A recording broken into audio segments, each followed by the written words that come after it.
Hi, I'm Stan Campbell, co-founder and COO of CCW Safe.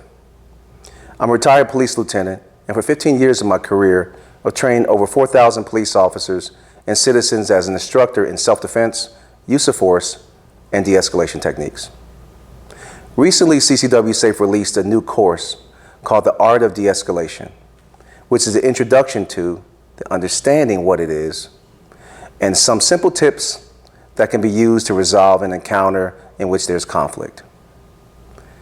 I always like to begin a talk like this by stating, we are not advising you not to do everything in your power to save your life or that of another person. Do not compromise your safety and use legal force to stop the threat. The staff at CCW Safe has over 75 years of police experience collectively and have all been involved in hundreds of violent encounters. A few of us were forced to use deadly force and were unsuccessfully sued for our lawful actions. Although those instances were unavoidable, we have, all over the past 20 years, employed techniques daily to prevent being involved or being the cause of a deadly force encounter. And in our experience, those who are best trained and are most comfortable in their abilities use less force and do not launch themselves into unnecessary deadly force incidents. And continue to help our members to be their own risk managers, we wanted to introduce 7 tips to prevent a deadly force encounter. Number 1, avoidance is the best way to stay out of harm's way. Many experts present situational awareness as the first step, yet we have found if you take the time to identify and avoid high crime areas, you are ahead of the game. In our course, our CEO, Mike Darter, goes into detail about this and presents a few tools you can use to identify these areas in your city or while traveling.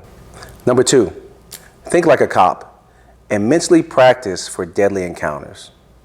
One of the techniques discussed in police academies and practice in patrol situations is mentally preparing yourself for a successful deadly force encounter.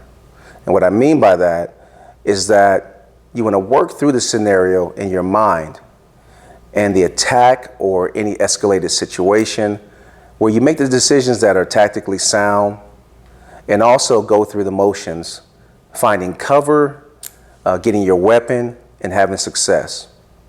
You should use these techniques first, placing yourself in a known position or known place that you frequent.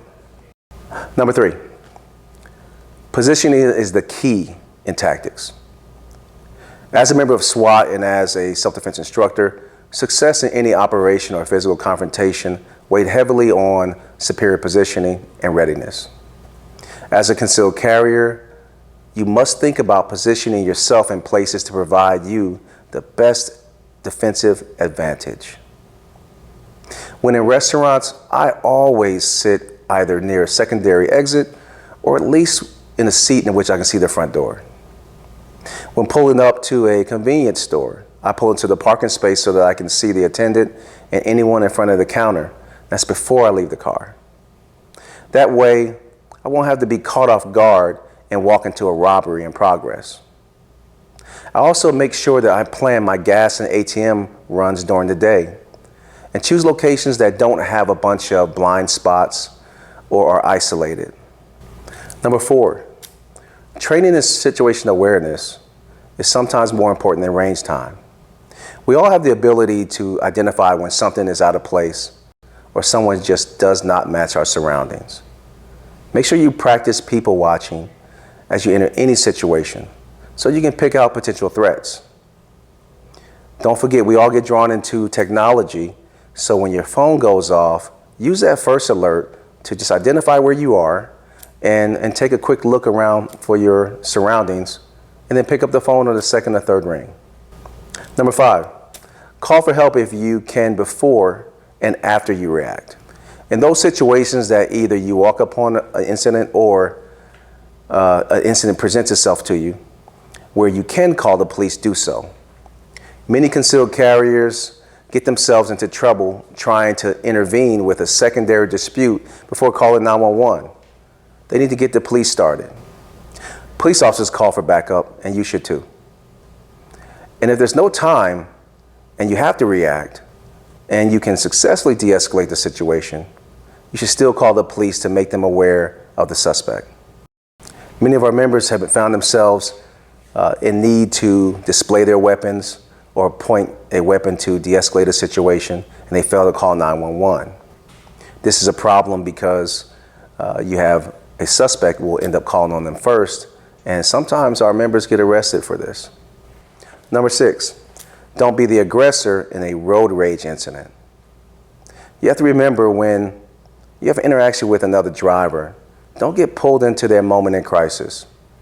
You have to always remain calm and understand it could be someone with a mental illness or going through an emotional crisis. It is best to get the tag number and only follow long enough to get what is needed for the police to describe the car and the suspect. Follow at a safe distance and do not pull over if the suspect invites you to do so.